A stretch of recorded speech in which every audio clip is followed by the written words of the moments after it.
Desk posture. The key with desk posture is a number of different checkpoints. Now, given that we are at a proper desk here, they are a little bit clearer. If you're at your kitchen table or you're at sort of a breakfast bar or wherever you may be trying to work, the same principles remain, but you may well have to just slightly adapt them. So, key principles are chair, set back in the chair, i.e. your lumbar spine, your lower back is nicely nestled against the back of the chair. If it feels like the depth of the chair is a bit too deep, you can pop a pillow behind there just to give yourself something tangible that you can gently squeeze against. We're then looking for 90-degree angles at the joints. So 90 degrees at the elbow. This is where, in this case, we've got a chair that's got adjustable arms.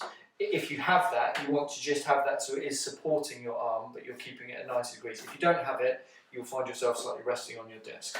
So 90 degrees at the elbows, nice upright posture through the torso, 90 degrees at the hips, 90 degrees at the knees, and roughly 90 degrees at the ankles as well. A little tip, if you find yourself constantly having a desire to cross the legs over, consider putting something underneath your desk or underneath that you can put your feet on. It doesn't have to be big, it can be anything from a group of books to a suitcase or something firm that you can put, because as soon as you slightly lift the feet up, admittedly you'll change the angle at the hips, but better that than sitting cross-legged. And when your feet are up, there's just slightly less desire to sit cross-legged. So you're at your 90-degree angles, you're set back in your chair, and you bring yourself forward to your desk, and you get into a posture and a position where if you're a touch typist, you can have the keyboard pretty close because you're not going to need to look at it. If you're not, you're going to need to go somewhere halfway between.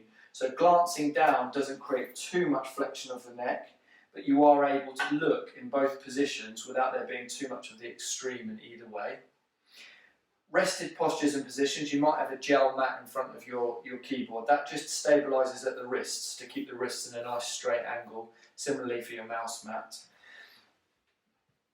Computer screen position is ideally a separate screen. If you're on a laptop, it is slightly more complicated, but if you're a separate screen, you want the middle and top third of the screen to be roughly in line with the eyes. And then you can have a couple of checkpoints.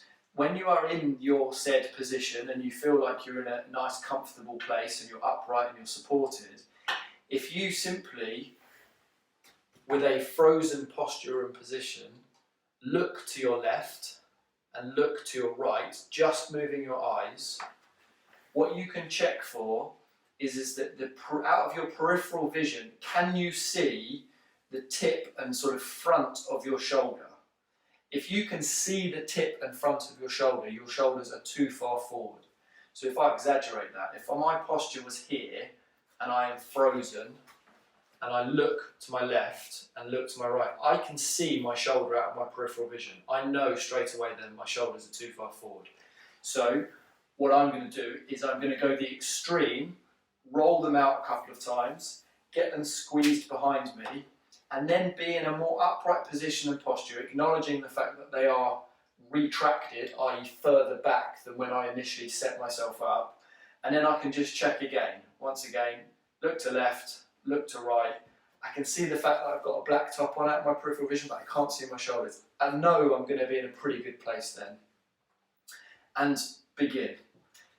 And as you work, you've got different ergonomic things that help.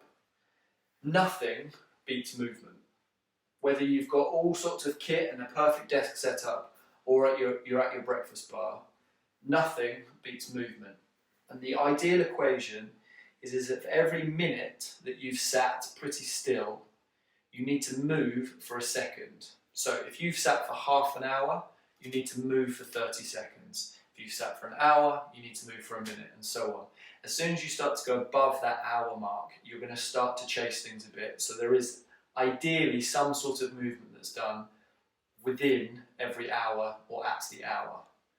I'll go through in a separate video some of the movements you can do. They can be still sat at your desk, which is good, perhaps just shy of ideal. And then there's another version where it's just merely standing up and doing a group of very simple exercises that just keep the muscles moving and refresh your posture, and then at least give you a chance that when you do come back, you don't feel like you've just been stuck here for hours and hours and hours and hours and hours, and hours. Inevitably we all become a little bit compromised in how we're sitting.